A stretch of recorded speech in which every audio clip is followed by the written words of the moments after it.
প্রিয় ক্যাপনের সঙ্গে আবারও দেখা। এভাবে দেখা হয়ে যাবে হয়তো ভাবতে পারেনি মালিক কর্টনি বেল। তাই তো দেখা মাত্রই আপ্লুত হয়ে পড়েন। যুক্তরাষ্ট্রের নিউ মেক্সিকো অঙ্গরাজ্যের রুইদোসেতে সম্প্রতি ভয়াবহ দাবানলের কারণে সরিয়ে নেওয়া হয় অনেক পোষা কুকুর। একের পর এক বাড়িঘর পুড়ে ছাই হয়ে যাওয়ায় কুকুরগুলোর জায়গা হয় আশ্রয় কেন্দ্রে। অগ্নিকাণ্ডের সময় কর্টনি বেল তার প্রিয় কুকুর ক্যাপনের সঙ্গেই ছিলেন, কিন্তু পরিস্থিতির কারণে কর্টনিকে দ্রুত ওই এলাকা থেকে সরিয়ে নেওয়া হয়। পোষা কুকুর ক্যাপন তার পরিবারেরই একজন।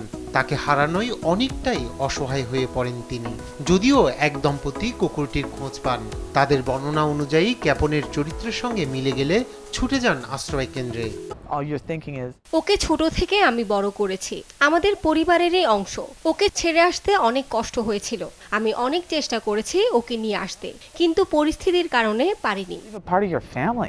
দাবানলের কারণে ক্যাপনের মতো আরো অনেক কুকুর তার মালিক থেকে আলাদা হয়ে পড়ে, যাদের ঠাঁই হয়েছে এই আশ্রয় কেন্দ্রে।